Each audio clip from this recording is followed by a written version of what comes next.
Pisces rising, I'm sure you've heard a lot of hype and spin around Barbo's basket. This is what it looks like in your whole sign chart. Let's try to break down every single component for you. I'm Sook Boy. You're awesome. Let's talk about it. Whilst nothing necessarily is shifting externally for you during this time, internally there could be somewhat of an inner revolution where you begin to ask yourself, how much of myself am I giving away to other people's stories? In other words, you may realize that you've taken on responsibilities that aren't necessarily yours to carry. Many of you may be asking the question, have I built my identity around absorbing other people's? Have you become the helper or the rescuer or the healer? The logistics around your home, your living situation, they could be quite unconventional or disruptive in this time. Home and emotional security could be shifting. You could be moving. People could be moving in, people could be moving out. Maybe you're trying to sell an asset like a property, for example. Within the home or living situation, is your lifestyle really catering to what you really want? Or do you feel obligated? Are you being recognized and validated for your efforts? And I just need to highlight that you might not be individually impacted by this particular aspect pattern. And there's probably not going to be an isolated event that plays out, more so an unfolding of a cycle that began as far back as 2000. Now, that was when a generation of people were birthed into the earth that don't know what it's like to live a reality without access to the internet. These people are now 20-something, and they're going to become more and more influential as they age and gather more experience, who they vote for, what media they have access to, what media they want to have access to. And then the powers that be, the technological overlords, so to speak, will be instigating some kind of control over us. Digital ID, digital currency, for example. Now, before 2000, there was still a desire to have some kind of 9-to-5 job, to work for an established industry, to work in an established or traditional job. That way you could buy your own home and have the white picket fence and the nuclear family, so to speak. Since then, we've seen a splintering of the workforce, and now a lot of people have migrated their business online. They've started personal brands, they've become influencers. And whilst there's nothing actually wrong with this, we do have to remember that these algorithms are run by platforms, and those platforms are run by the powers to be. Now, the next kind of time stamp that I want to look at is around the global financial crisis, 2007-2008. And this is when the collective started to understand that we're getting rug pulled, that the government is more likely to bail out the banks than bail out its own people. There's more loyalty to the corporations than there is the civilization or the society we live in. So with that context, let's start the clock at 2020. Now, this is when we saw the grand conjunction between Saturn and Jupiter and Pluto, kind of. And so we've been going through this 12-year cycle, and we're halfway through. And so for many of you, who were you back then? What were your belief systems? What was your place of work? What was your direction in life? Who were you hanging out with? What was your political proclivity? What was your financial situation? All of those things are halfway through this Jupiter-Saturn cycle. But Pluto is definitely caught up in this cycle too. And now we're seeing the opposition between Jupiter and Pluto. It is time to reassess how far you've come, what you're going through. Is there a crisis? Is there a need for some kind of crisis management? Is there a need for some kind of pivot? Now, it's prominently happening, or there's a lot of attention being drawn to your health axis. We also call this the axis of service. And in particular, Jupiter is sitting in your 6th house. Now, I've already covered this in Jupiter entering Leo for the Piscean risings chart. You can go for a scroll if you want to look at that with some more depth. In a nutshell, it's putting a lot of pressure on your productivity, what you're trying to refine, what you're trying to master, your relationship with your work colleagues, your relationship with your health, your diet, and your exercise routine, for example.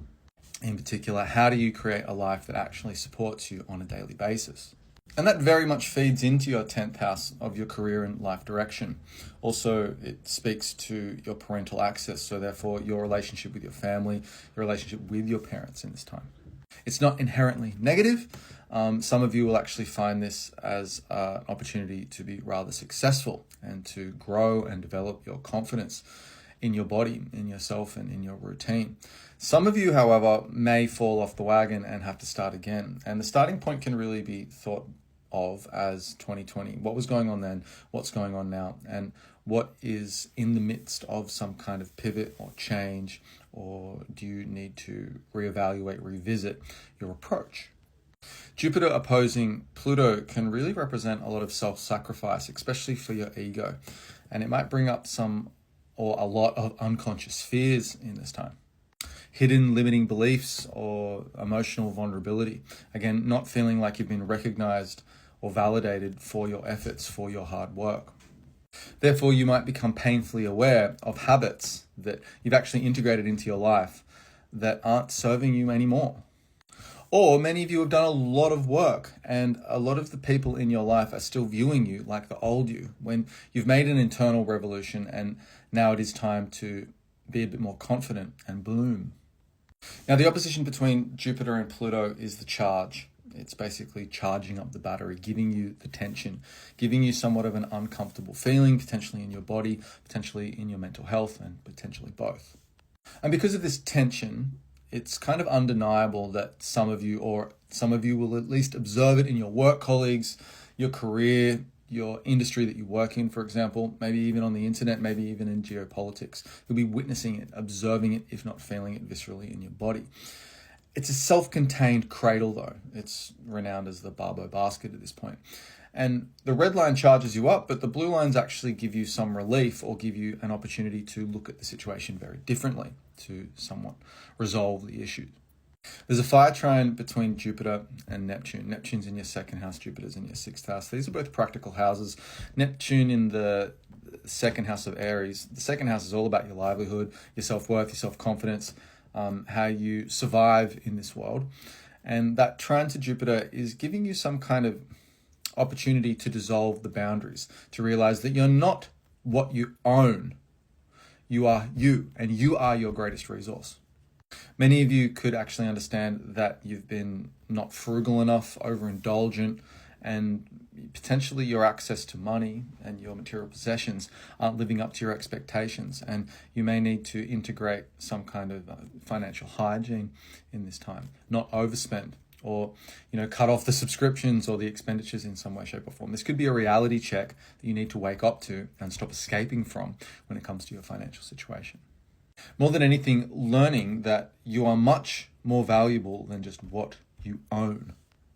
You are the resource you're looking for, and you could be awakened somewhat of a reality check around your own belief systems when it comes to finances, as I said, how you spend money and how you create money, dissolving boundaries between what you saw as obstacles in the past.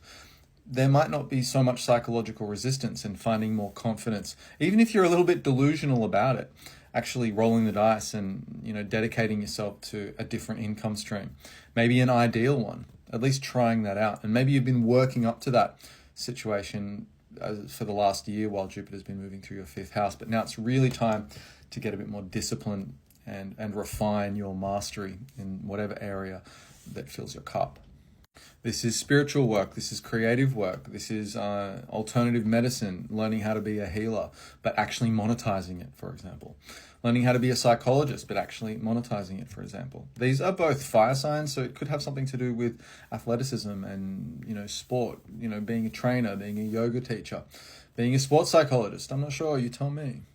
This is a deeply creative and imaginative trine, and it's really asking you to really go outside the box and test those boundaries, dissolve those boundaries, anything that's been limiting you in any way.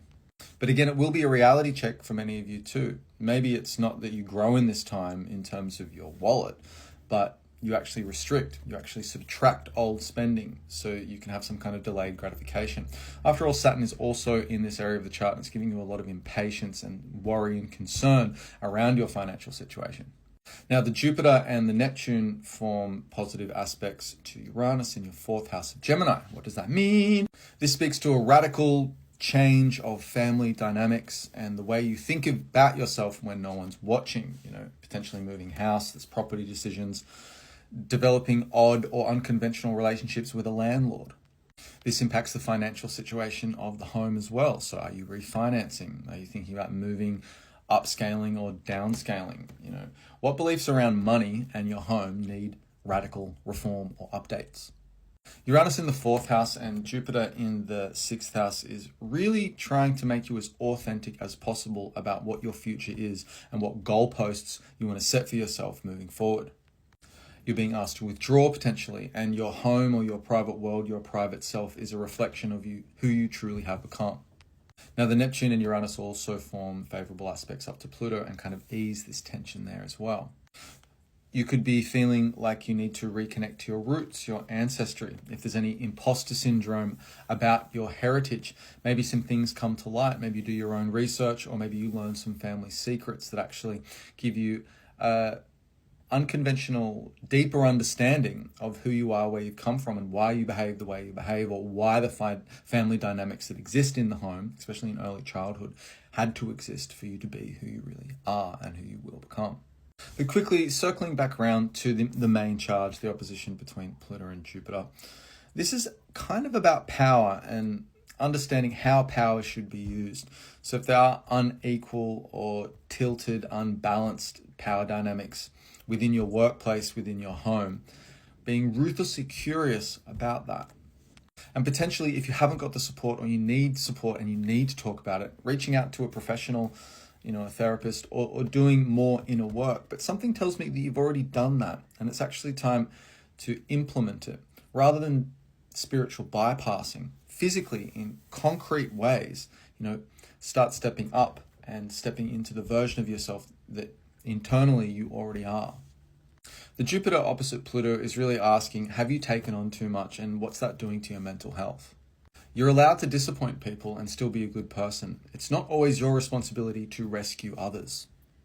The small choices you have within your day, how you put the hours together in your day, will have lasting consequences. And again, we're halfway through this synodic cycle. You've got another 6 years before it completes and we start a new one. So conceptualizing, either in your private world, making a plan, making a strategy, making some concrete tactics for you to get where you need to go. And it all starts with how you organize your time, basically. And finally, psychologically, don't undervalue your talent, skills, gifts, and abilities. As Pisces rising is always going to be very unique. You're not always going to be understood. And if you have an addiction to other people understanding you, then maybe it's time to dissolve that limiting belief. As a thank you for watching this entire video, please feel free to send me a DM. I'll send you a coupon code for 30 Australian dollars off my complete natal and birth chart readings. Only love, positive vibes always. Hope that helps. Okay, bye.